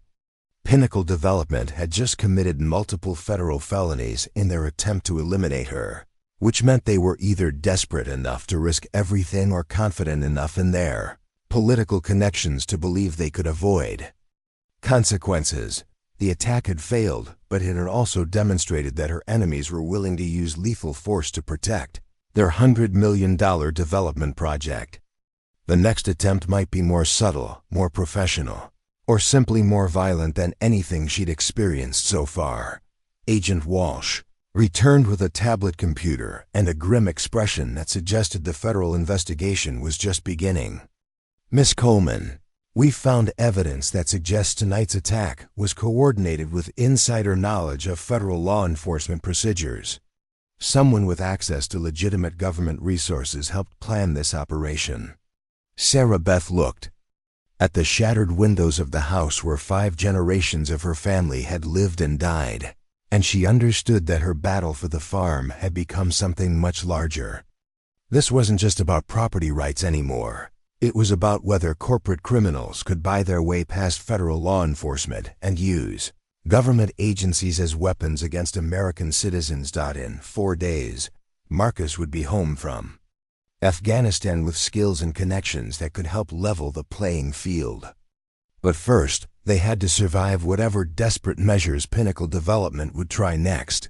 Now that their carefully orchestrated campaign of intimidation had collapsed into open criminal warfare that had attracted federal attention, the war for the Coleman farm was far from over. But for the first time since it began, Sarah Beth had powerful allies and undeniable evidence of her enemies' crimes. The question now was whether justice could move fast enough to protect her from corporate criminals who'd already demonstrated their willingness to kill to protect their investments. The FBI field office in Louisville had been transformed into a war room within 48 hours of the attack on Sarah Beth's farm. Agent Jennifer Walsh stood before a wall covered with photographs, documents, and connecting lines that mapped out what she was beginning to understand was one of the most sophisticated corporate corruption cases she'd encountered in 15 years of federal law enforcement. Sarah Beth sat at a conference table that held more evidence than she'd ever imagined existed about Pinnacle Development's criminal enterprise. Bank records showing suspicious payments to government officials, email communications between Pinnacle executives and private military contractors, audio recordings of threats made against farmers who refused to sell their land, cell phone data, tracking the movements of the mercenaries who'd attacked her property. "Miss Coleman," Agent Walsh said, pointing to a timeline that stretched across half the wall, "what we're looking at here isn't just intimidation tactics or even simple corruption. This is a RICO enterprise, a criminal organization that's been operating across state lines for at least 3 years, using federal agencies as weapons and employing mercenaries to eliminate obstacles to their business model." Elena Santos, who had been granted limited access to the investigation as a cooperating witness, looked up from her laptop where she was reviewing newly declassified documents. "Jennifer, the scope of this thing is incredible. Pinnacle has operations in 7 states, and the pattern is identical everywhere. Bribe local officials, weaponize government inspections, escalate to physical intimidation when legal pressure fails." The evidence that had emerged in just 2 days of federal investigation was staggering. Senator Richard Blackwood's chief of staff had been recorded discussing specific farmers who needed to be pressured more aggressively through IRS audits and environmental violations. County officials in 3 states had received cash payments disguised as consulting fees for expediting Pinnacle's permit applications. Most damning of all, bank records showed that Blackwater Solutions had been paid over $2 million by Pinnacle subsidiaries for security consulting that included what internal emails called permanent problem resolution. Frank Morrison entered the conference room, carrying a fresh pot of coffee and wearing the satisfied expression of a man who'd spent 40 years fighting corruption and was finally seeing justice take shape. "The media response has been everything," we hoped for, he reported.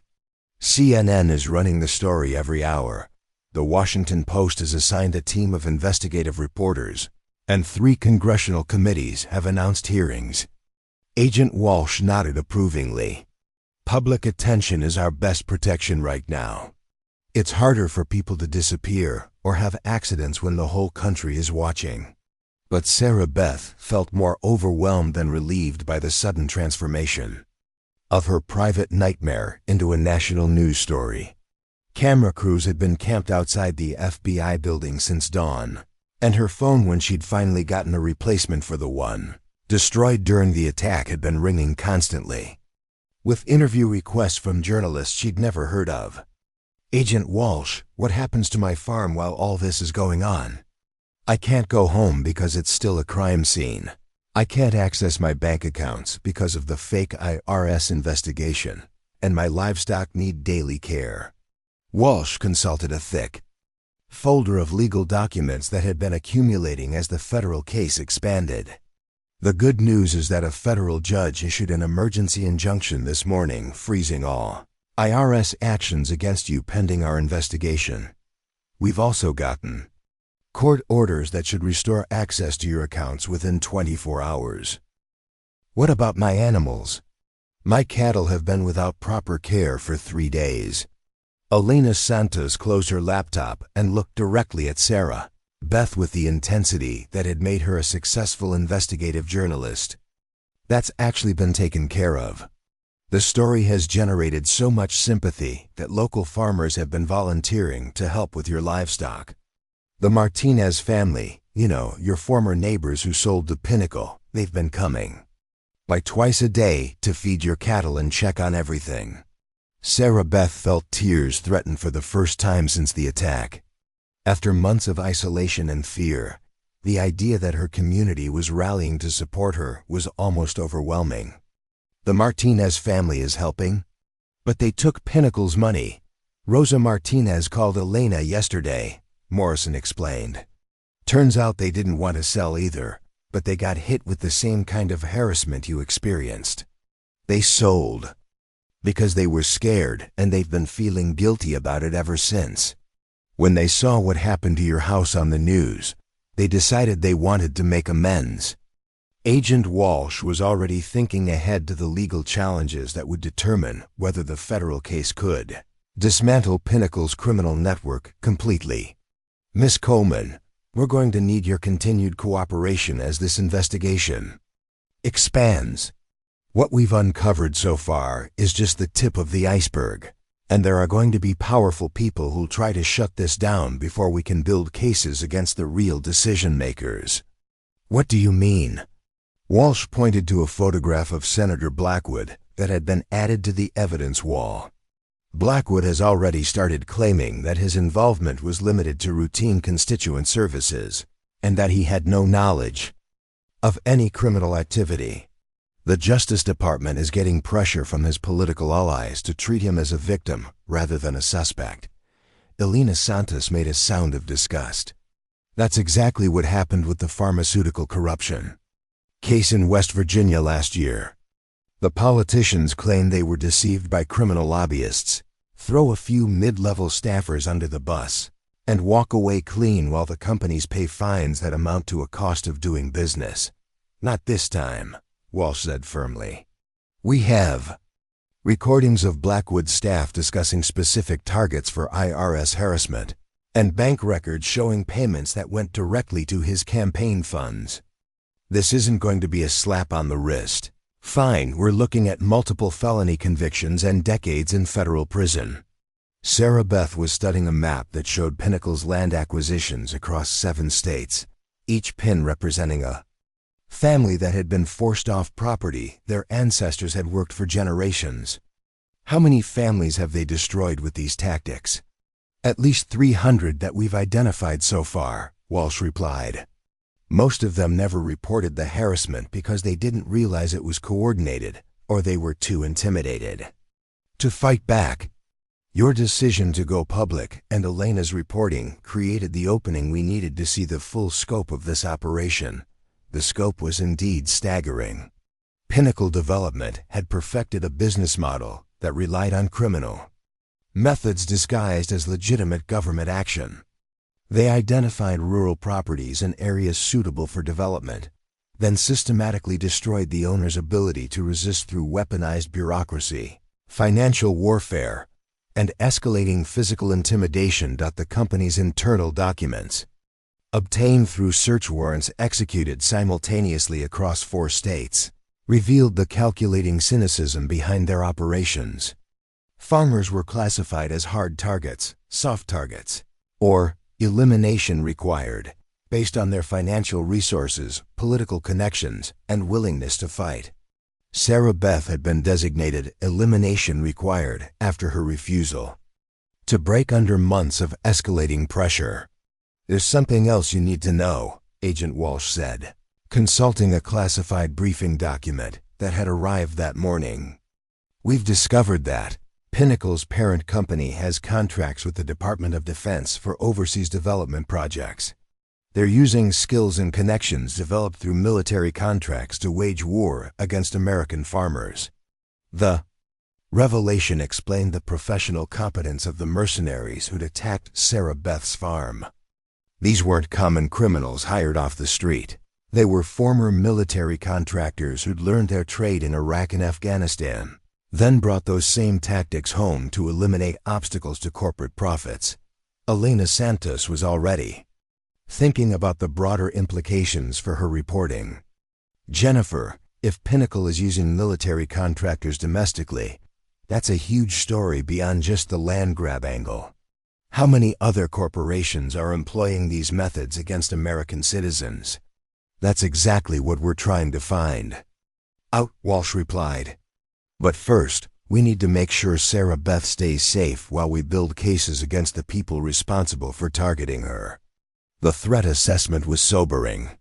While the federal investigation had provided some protection, it had also made Sarah Beth a more valuable target for people desperate to prevent their crimes from being exposed.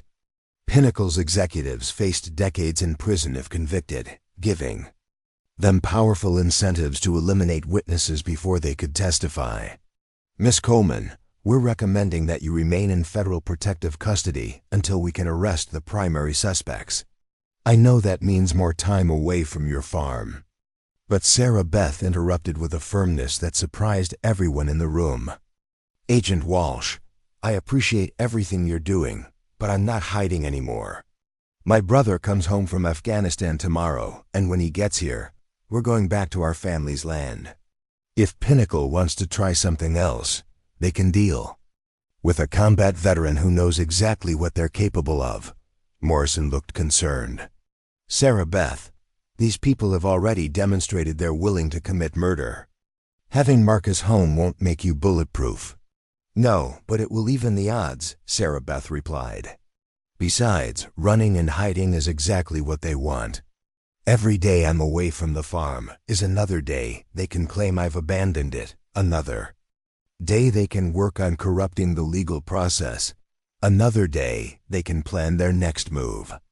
Agent Walsh understood the logic even if she didn't like the risk assessment. "If you're determined to return to your property, we can provide some security measures. Surveillance equipment, regular patrols, panic buttons connected directly to federal response teams." "I'll take whatever help you can provide," Sarah Beth said. "But I'm going home." Elena Santos was already thinking about the journalistic opportunities that Sarah Beth's return would create. "If you're going back to the farm, I want to be there to document what happens next. The American people need to see what corporate terrorism looks like when it targets ordinary families." As the meeting broke up and participants scattered to their various tasks building criminal cases, preparing media coverage, coordinating protection details, Sarah Beth felt something she hadn't experienced in months, hope mixed with determination rather than fear. The federal investigation had transformed her from an isolated victim into the catalyst for exposing a nationwide criminal enterprise. Tomorrow, Marcus would be home with skills learned in the world's most dangerous places and connections to people who understood how to fight enemies who played by no rules except profit and power.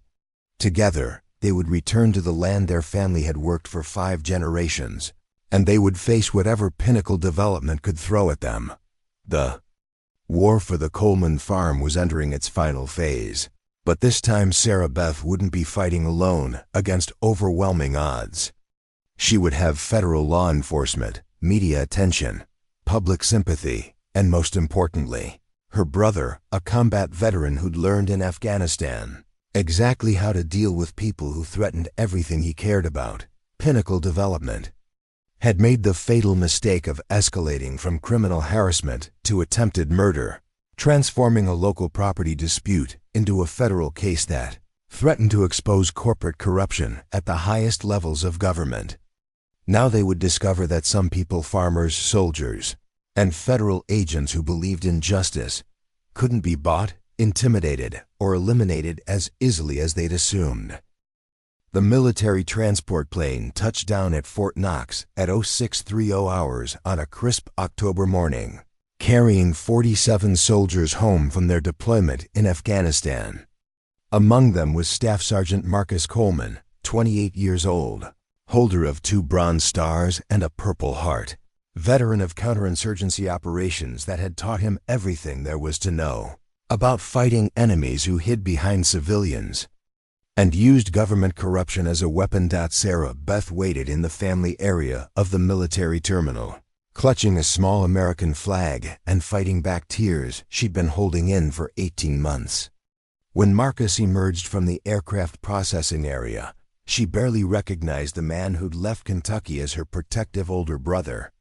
2 tours in Afghanistan had transformed him into something harder and more dangerous, a professional warrior who carried himself with the quiet confidence of someone who'd survived situations that would break most people.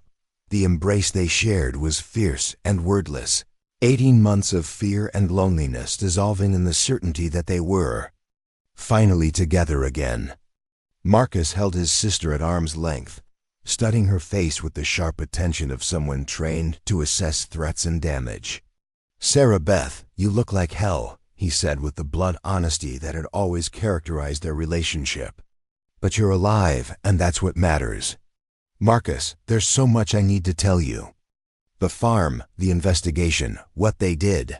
"I know," Marcus interrupted gently. "Agent Walsh briefed me during the layover in Germany. I know about Pinnacle, about the attack on our property, about the federal investigation. What I need to know is whether you're really okay." Sarah Beth looked into her brother's brown eyes, the same shade as her own, and saw something that hadn't been there when he left for Afghanistan.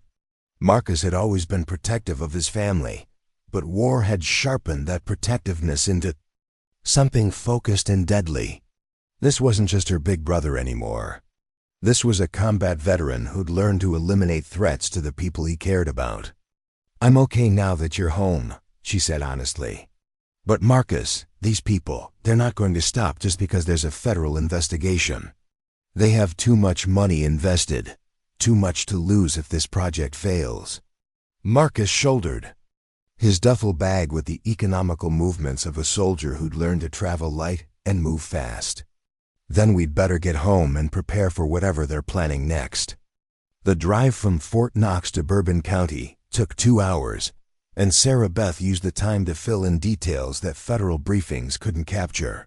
The psychological pressure of months of isolation, the community's gradual abandonment as neighbors chose safety over solidarity, the moment-by-moment terror of being hunted through woods she'd known since childhood. Marcus listened without interruption, his expression growing grimmer as he understood the sophisticated nature of the campaign that had been waged against his family.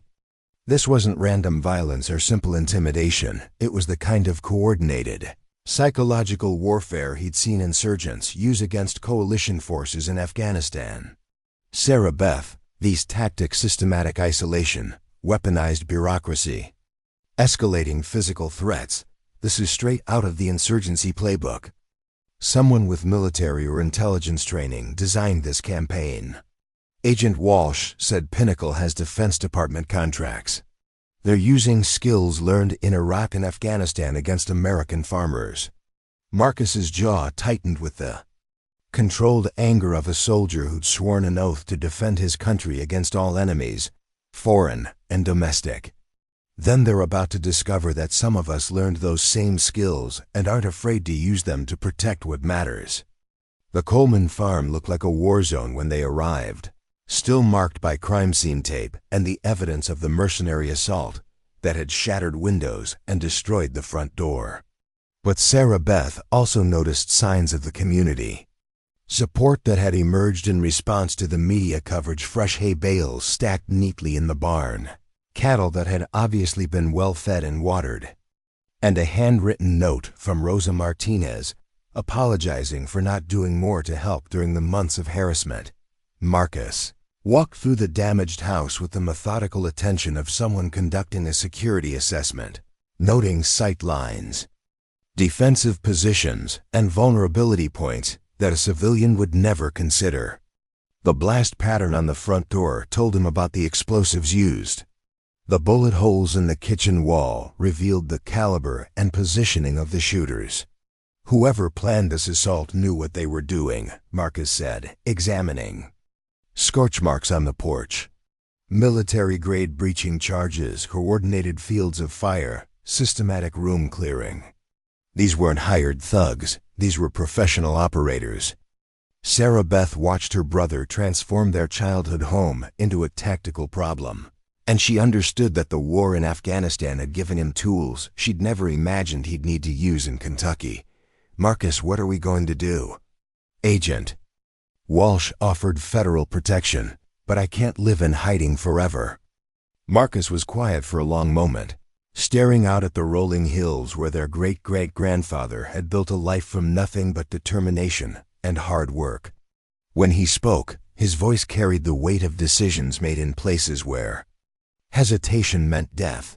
"We're going to make this place defensible, document everything that happens, and force them to make their next move in full view of the federal investigation and media attention.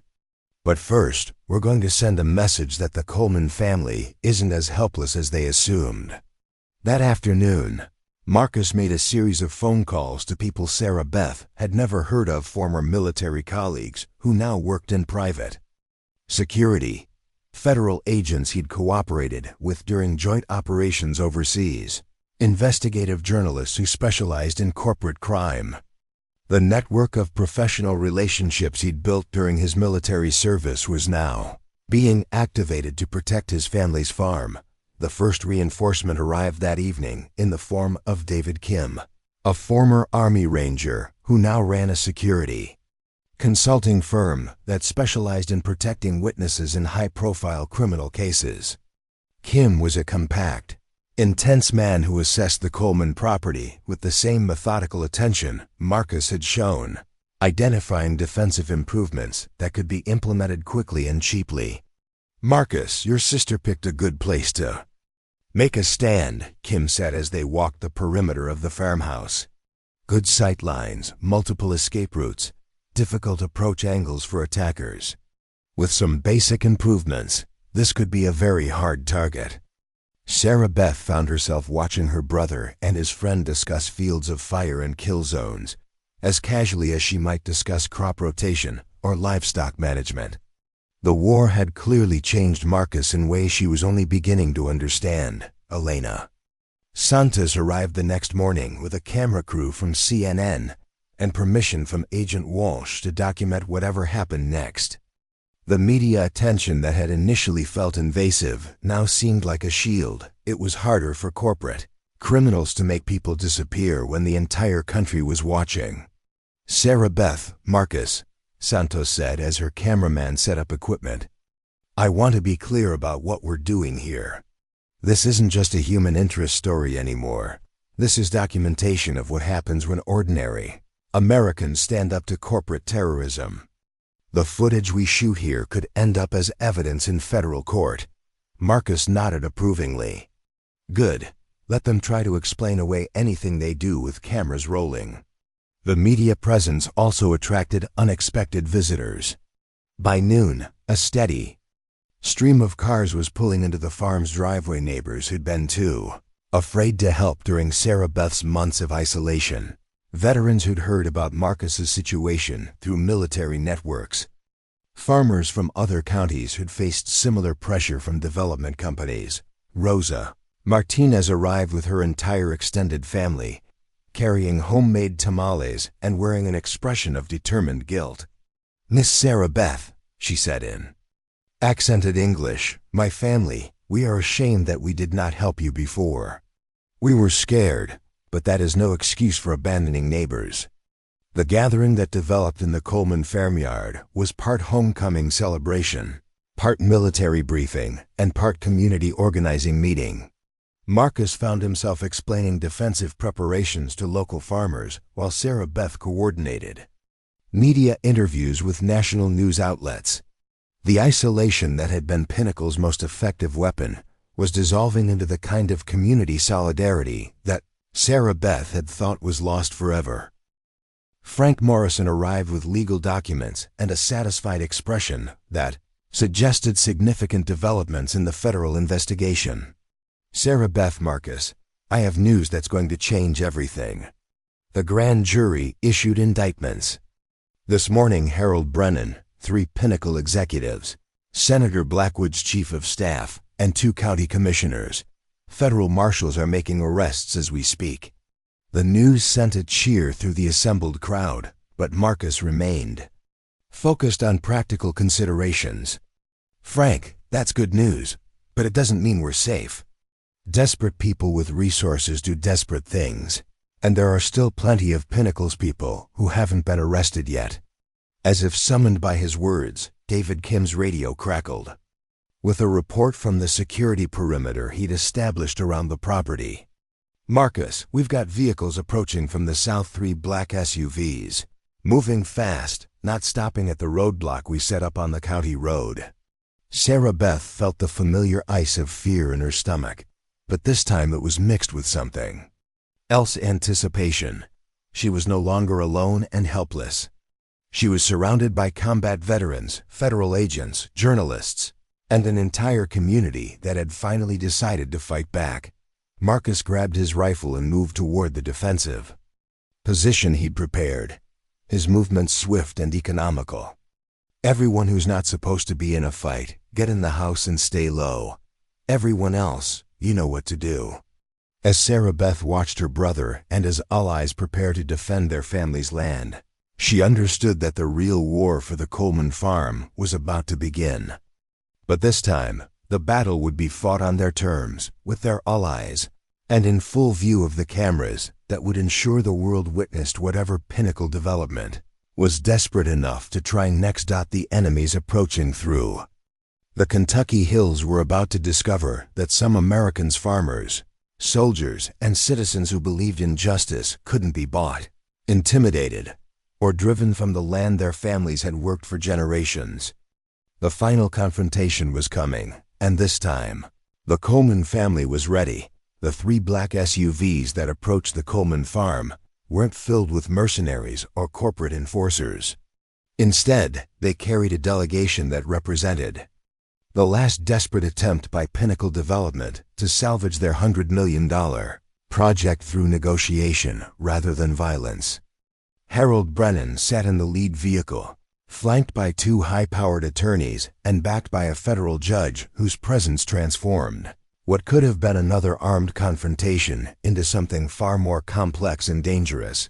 Marcus lowered his rifle when he recognized the official government license plates, but his tactical instincts remained on high alert. "Sarah Beth, these aren't shooters. This is something else, probably more dangerous than a straight fight." The delegation that emerged from the vehicles was led by Judge William Harrison, a federal magistrate whose authority could override local law enforcement and whose reputation for fairness had been carefully cultivated over 20 years on the bench. Judge Harrison was a tall, distinguished man in his 60s who carried himself with the natural authority of someone accustomed to having his words carry the weight of law. Behind him came Harold Brennan, looking haggard and desperate after 3 days of federal indictments and media exposure. followed by two attorneys whose expensive suits and briefcases suggested they specialized in the kind of high-stakes legal maneuvering that could turn criminal prosecutions into civil settlements. Agent Walsh emerged from the FBI command post that had been established in the Coleman barn, her expression carefully neutral as she tried to assess the implications of a federal judge's unexpected appearance at an active crime scene.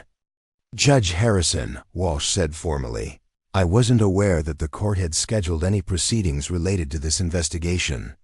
Harrison smiled with the practiced warmth of a politician who'd learned to project authority through charm rather than intimidation. "Agent Walsh, I'm here in response to an emergency petition filed by Mr. Brennan's attorneys. They're claiming that the federal investigation has been compromised by media sensationalism and that Miss Coleman's rights are being violated by the continued occupation of her property." Sarah Beth felt the ground shift beneath her feet as she understood the legal trap that was being set. Somehow, Pinnacle had found a way to use the federal court system to argue that she was the one violating the law by defending her own property with the help of federal agents and military veterans. Elena Santos immediately began recording, recognizing that whatever happened next would either expose judicial corruption or provide crucial evidence for the federal prosecution. "Your Honor," Elena Santos with the Louisville Courier-Journal, "can you explain the legal basis for this emergency intervention?"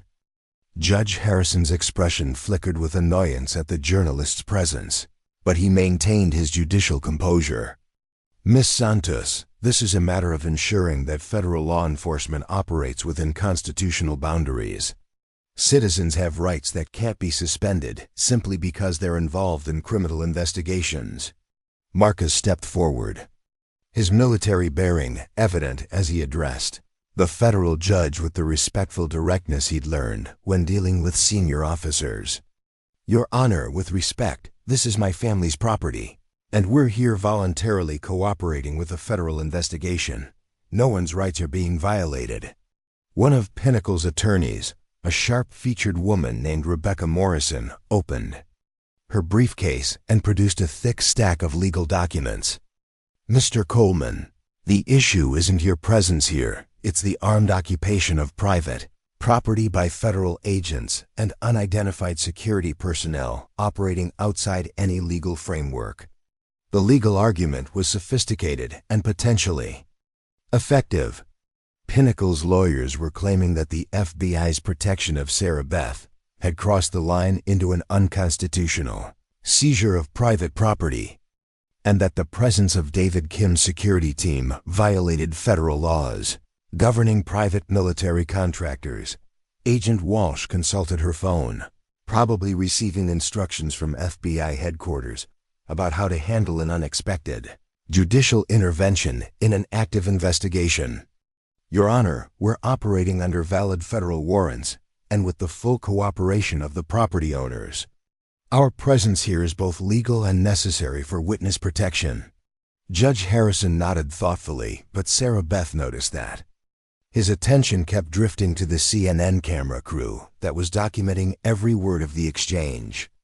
"Agent Walsh, I understand the federal interest in this matter, but we also need to consider the broader implications of allowing armed confrontations to develop on private property." Harold Brennan finally spoke, his voice carrying the desperate edge of a man whose criminal enterprise was collapsing around him. "Your Honor, Miss Coleman, all we're asking for is a chance to resolve this matter through negotiation rather than continued escalation. Pinnacle Development is prepared to make a final offer that addresses everyone's concerns." Sarah Beth looked at her brother, seeing in his expression the same skepticism she felt about any offer coming from people who'd already tried to have her killed. "Mr. Brennan, your company has spent months trying to force me off my land through intimidation, harassment, and violence. What could you possibly offer now that would make me trust anything you say?" Rebecca Morrison stepped forward with the polished confidence of an attorney who specialized in turning criminal cases into civil settlements. "Miss Coleman, my client is prepared to offer you $25 million for your property, plus An additional $10 million in compensation for the difficulties you've experienced. In exchange, you would agree to relocate and refrain from any further cooperation with federal investigators. The offer was staggering $35 million. Enough money to buy any property she wanted and live comfortably for the rest of her life. But Sarah Beth also understood that accepting it would mean abandoning the federal case that could prevent Pinnacle from destroying other families the way they'd tried to destroy hers. Frank Morrison, who had been quietly observing the legal maneuvering, spoke up with the voice of someone who'd spent 40 years fighting corruption in all its forms. Your Honor, what's being proposed here sounds suspiciously like witness tampering disguised as a civil settlement. Judge Harrison's expression hardened at the accusation. Mr. Morrison, that's a serious allegation to make about proceedings conducted under federal judicial oversight. It's a serious situation, Morrison replied steadily.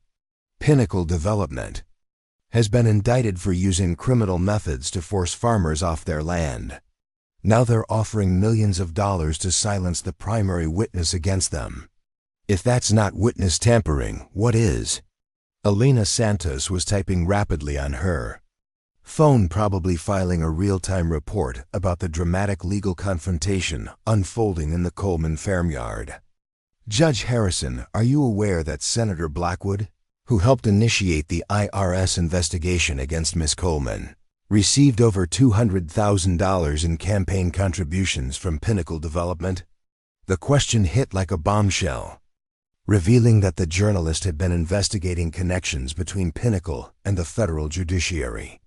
Judge Harrison's careful composure slipped for the first time, suggesting that his own relationship with the development company might not withstand scrutiny. Marcus was studying the body language of everyone involved with the tactical awareness that had kept him alive in Afghanistan. Something about the situation felt wrong, too convenient, too perfectly timed to derail the federal investigation, just as it was reaching critical witnesses. Your Honor, Marcus said carefully, before we consider any settlements, I think we need to understand how this emergency petition was filed and approved so quickly. Federal judges don't usually make house calls for civil disputes. David Kim, who had been maintaining perimeter security during the negotiations, approached Marcus with urgent information from his surveillance team. Marcus, we've got a problem. There are additional vehicles positioning themselves on the county roads. Looks like they're setting up to block escape routes. The revelation transformed the atmosphere from tense negotiation to imminent crisis. The legal delegation hadn't come to make a deal. They'd come to provide cover for whatever Pinnacle was planning next, using judicial authority to keep federal agents from interfering. Agent Walsh immediately activated her radio, calling for backup and alerting FBI headquarters that their witness protection operation was being compromised by what appeared to be judicial corruption. All units, we have a potential judicial interference situation. Possible coordinated assault in progress. Judge Harrison's mask of judicial dignity finally slipped completely as he realized that his role in Pinnacle's conspiracy was being exposed in real time by national media. Agent Walsh, I'm ordering you to stand down and allow Mr. Brennan's representatives to complete their negotiations with Miss Coleman. Your Honor, Walsh replied firmly, I take my orders from the FBI, not from judges who may be compromised by the criminal organization we're investigating. The standoff that followed was unlike anything in Sarah Beth's experience. Federal agents facing off against a federal judge, military veterans protecting the family farm from corporate criminals, journalists documenting what might be the most sophisticated corruption case in Kentucky history. Harold Brennan, seeing his last desperate gambit collapsing into public exposure, made one final attempt to salvage Pinnacle's position. Miss Coleman, you have no idea what you're interfering with. This development project has support at the highest levels of government. If you continue to resist, you'll find yourself fighting the federal government itself.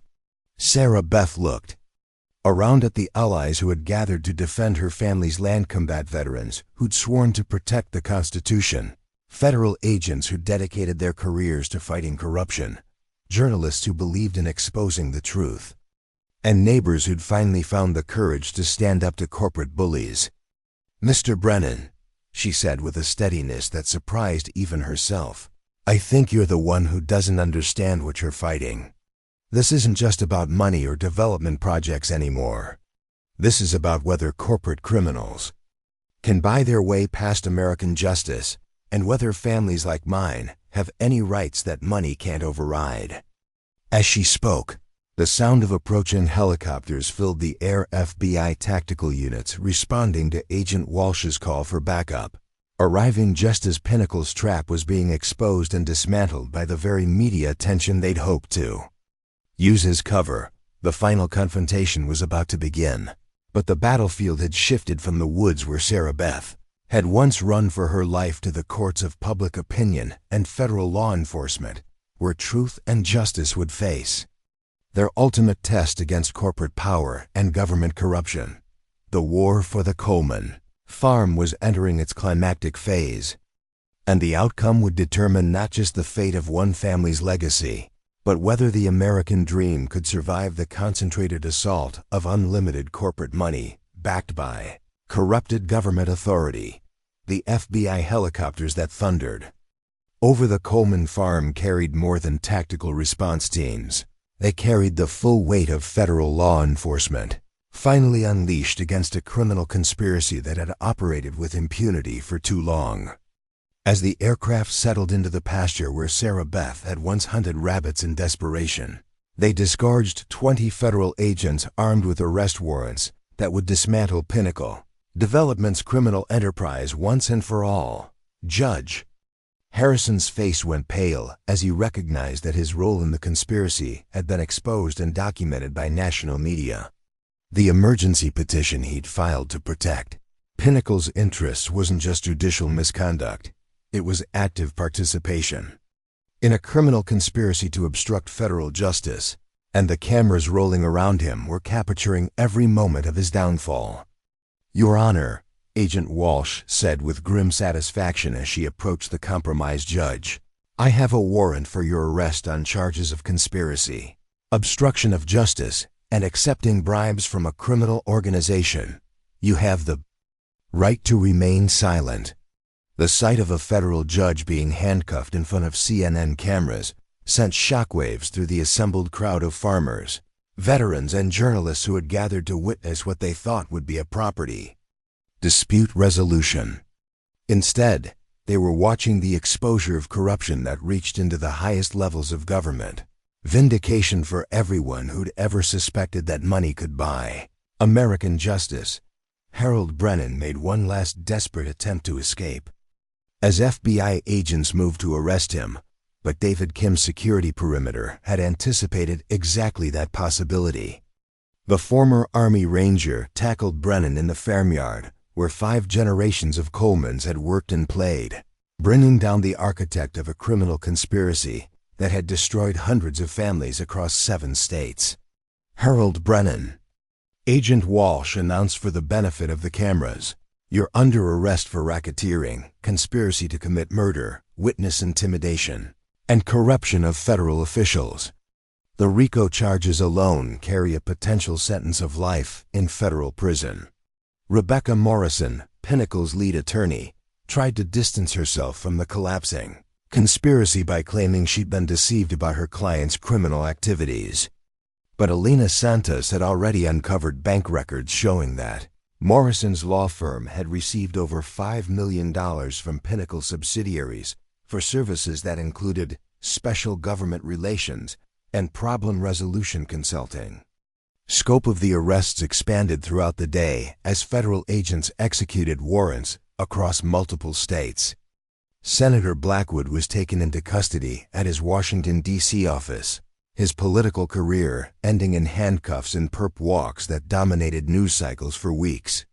County commissioners, state legislators, and federal bureaucrats who had sold their authority to Pinnacle Development found themselves facing decades in federal prison for their participation in what prosecutors called the largest Government corruption case in American history. Sarah Beth stood in her farmyard, watching justice finally arrive with the overwhelming force of federal law enforcement, and felt a mixture of vindication and exhaustion that left her barely able to process the magnitude of what was happening.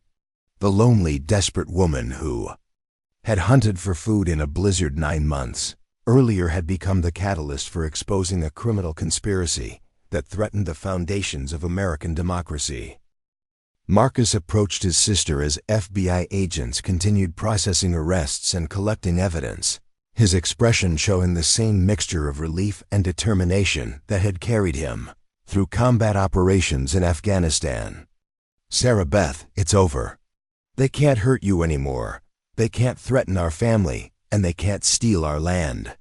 But even as the immediate threat ended, Sarah Beth understood that the real work was just beginning. Hundreds of families had been forced off their land by Pinnacle's criminal methods, and many of them would never be able to return to properties that had been sold under duress or lost to foreclosure. The Coleman farm had survived, but the broader damage to rural communities would take years to repair.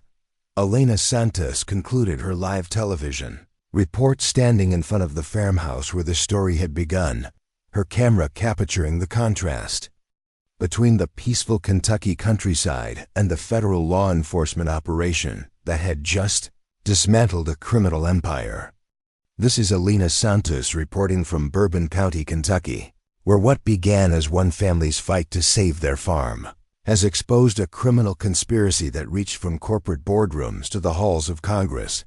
The arrest of a federal judge, a United States senator, and dozens of other officials represents a victory not just for the Coleman family, but for everyone who believes that American justice cannot be bought and sold.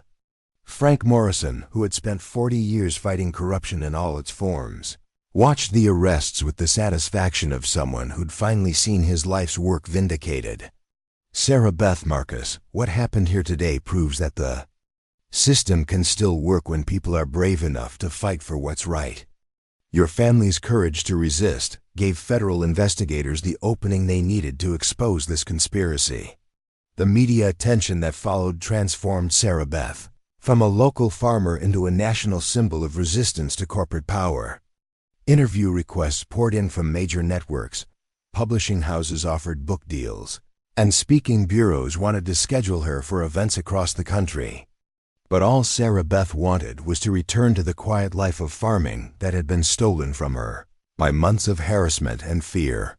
The legal proceedings that followed would consume the next 2 years as federal prosecutors built cases against more than 60 defendants charged with various aspects of the Pinnacle conspiracy.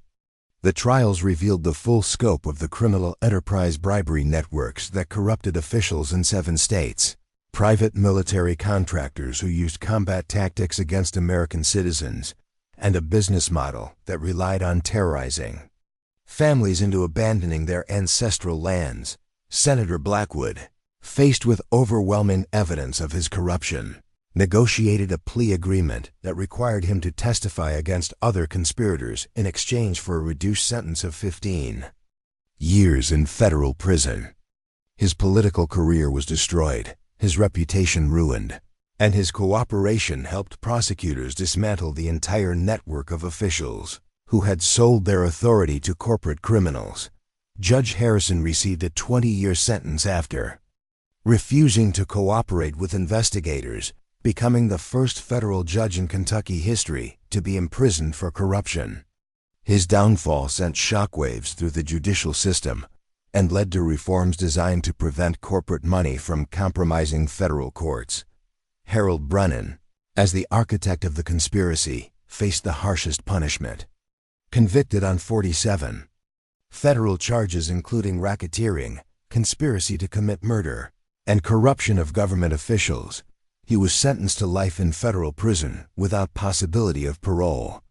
The man who had once threatened Sarah Beth with government authority and corporate power died in federal custody 3 years later, unmourned and forgotten except as a cautionary tale about the ultimate fate of those who wage war against American families. The civil lawsuits that followed the criminal convictions resulted in judgments totaling over $800 million against Pinnacle Development and its subsidiaries. The company was forced into bankruptcy, its assets liquidated to compensate the families it had terrorized and the communities it had corrupted. Many of the properties that had been acquired through criminal methods were returned to their original owners or their heirs, though the damage to rural communities would take generations to fully repair. Sarah Beth used her portion of the civil settlement to establish the Coleman Foundation, a non-profit organization dedicated to protecting family farms from corporate predators and providing legal assistance to rural communities facing similar threats. The foundation's work expanded across the country, helping hundreds of families defend their land against corporations that tried to use Pinnacle's criminal methods. Marcus chose not to re-enlist when his military commitment ended, instead using his skills to train security teams for rural communities threatened by corporate land grabs. His expertise in counterinsurgency tactics proved invaluable in protecting families from the kind of harassment campaign that had nearly destroyed his sister, and his work prevented dozens of other communities from experiencing what Bourbon County had endured. Alina Santos won the Pulitzer Prize for her investigative reporting on the Pinnacle conspiracy, but she considered her greatest achievement to be the federal legislation that resulted from her coverage. The Rural Protection Act, passed by Congress with bipartisan support, criminalized the use of government agencies to harass property owners and established federal penalties for corporations that employed military contractors against American citizens. 3 years after the arrests, Sarah Beth stood on the front porch of the farmhouse that had been rebuilt with insurance money and civil lawsuit proceeds, watching the sun set over hills that her great-grandfather had cleared with his own hands. The view was the same one that had inspired her mother's watercolor paintings and comforted her grandmother during times of hardship, but Sarah Beth's appreciation for it had been deepened by her understanding of how easily it could have been lost. The Coleman farm was thriving again, its organic certification restored and its reputation enhanced by the national attention that had made it a symbol of resistance to corporate power. Visitors came from across the country to see the place where one family's courage had exposed a criminal conspiracy that threatened the foundations of American democracy. Marcus joined his sister on the porch as they shared their evening ritual of coffee and quiet conversation, the comfortable routine of siblings who had survived something that might have destroyed them. The bond between them had been strengthened by their shared battle against forces that had seemed overwhelming until they chose to fight back together. "Do you ever regret it?" Marcus asked, echoing the question Sarah Beth had once posed to Jackson Westbrook in Another Story, Another Time. The publicity, the attention, the way our lives changed? Sarah Beth considered the question as she looked out over land that remained in Coleman hands because she had refused to surrender to fear and intimidation. "I regret that it was necessary," she said finally. "I regret that we had to fight so hard for something that should have been protected by law from the beginning. But regret fighting back? Never." The sound of a car approaching on the gravel road drew their attention to a familiar sight.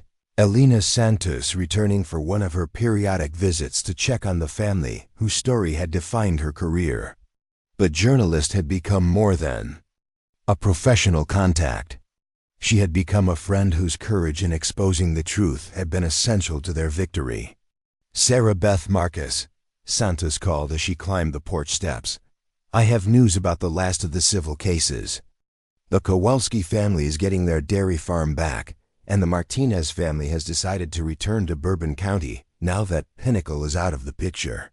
The news represented more than just individual victories. It symbolized the restoration of communities that had been scattered by corporate terrorism. Families were coming home, farms were being rebuilt, and the rural way of life that had been under assault was proving its resilience against forces that had seemed unstoppable. As night fell over the Kentucky hills, Sarah Beth reflected on the journey that had brought her from desperation to vindication, from isolation to community, from victimhood to victory. The battle for the Coleman farm had become something larger, a defense of the principle that in America, justice and determination could still triumph over unlimited money and corrupted power. The farm would remain in Coleman hands for future generations, not just because of legal victories or financial settlements, but because one woman had chosen to fight when fighting seemed hopeless. Her courage had inspired others to stand up, investigators to dig deeper, journalists to ask harder questions, and federal agents to pursue justice, regardless of how high the corruption reached. The story that had begun with a pregnant woman hunting rabbits in a blizzard had ended with the exposure of criminal conspiracy that reached the highest levels of government. But the real victory wasn't in the arrest or the settlements. It was in the preservation of something precious that money couldn't buy and power couldn't steal: the simple right of American families to live on the land their ancestors had worked, free from fear and intimidation. In saving her family's farm, Sarah Beth Coleman had helped save something much larger: the idea that in America, ordinary people could still stand up to extraordinary power and win, as long as they had the courage to fight and the determination never to surrender to those who believed that everything and everyone could be bought.